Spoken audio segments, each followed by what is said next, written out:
vamos a viajar en el tiempo, al Buenos Aires de 1810. Una ciudad que está a punto de explotar, donde el aire huele a pólvora y a canela.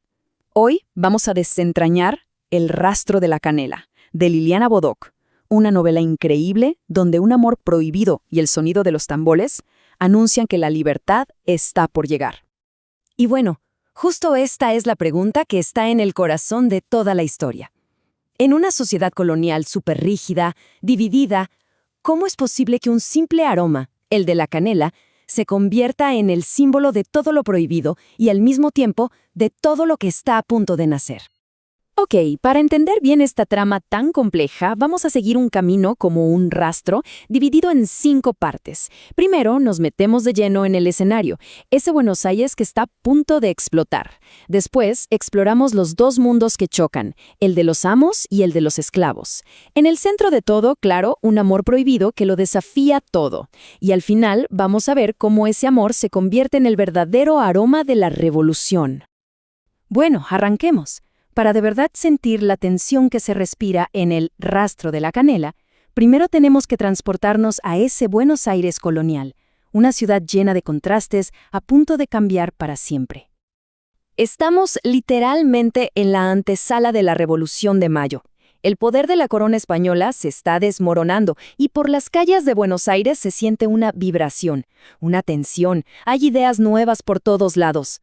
La vieja élite siente que su mundo se cae a pedazos y se aferra con uñas y dientes al poder, pero el cambio ya es inevitable. Es un momento de quiebre total.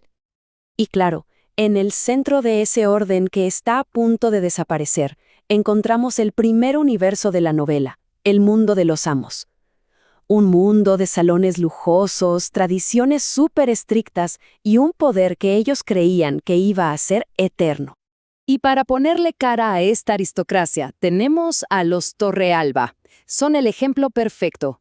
Don Eladio es el poder, el económico y el político. Su esposa, doña Clara, es la guardiana de las apariencias y las normas. Y Fausto, el hijo, que está ahí, atrapado entre serle leal a su familia y sus propios fantasmas. Fíjense en esta cita, porque es genial. Revela muchísimo sobre este mundo. O sea, aquí hasta una cena es un ritual, una ceremonia de poder donde se refuerzan las jerarquías y se decide el destino de otros. Todo es formal, predecible, estrictamente controlado. Y ahora sí, del silencio de los salones pasamos al ritmo de los tambores. Dejamos el mundo visible para entrar a ese otro que late en las sombras, un universo de resiliencia, de resistencia, con una fuerza imparable. Y ojo, que nadie piense que estos son personajes secundarios. Para nada. Son el verdadero corazón de la historia. María es la memoria viva de un pasado africano. Fátima sobrevive con astucia en el corazón de la casa de sus amos. ¿Y Tobías? Bueno, Tobías es mucho más que un sirviente. Es un hombre con un destino que está atado a la libertad. Y acá está la clave de todo. Mientras en los salones se reza al Dios católico, en las barracas de los esclavos se invoca a deidades como Oxum. Mientras arriba suena el minué, abajo retumban los tambores. Es toda una cultura de resistencia que se niega a morir. Es que el contraste es clarísimo, ¿no? Por un lado, el orden visible y público de los amos, y por el otro, la resiliencia oculta y secreta de los esclavos. Son 2 universos que viven en la misma ciudad, a veces en la misma casa, pero que están separados por un abismo social que parece infranqueable. O casi. Y es justo acá donde la novela prende la chispa. ¿Qué pasa cuando una fuerza imparable, como el amor, choca de frente contra un objeto que parece inamovible, como el orden social? Esta es la pregunta que mueve toda la historia. La protagonista, Amanda, que es la sobrina de los Torrealba, se enamora de Tobías Tatamuez.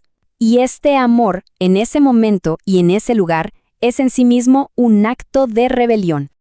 Claro, esta relación no aparece de un día para el otro, es un camino. Empieza con algo tan simple como una mirada, un encuentro casual en la calle que ya de por sí rompe todas las reglas. De ahí pasan a las conversaciones a escondidas, donde descubren que sus mundos no son tan diferentes.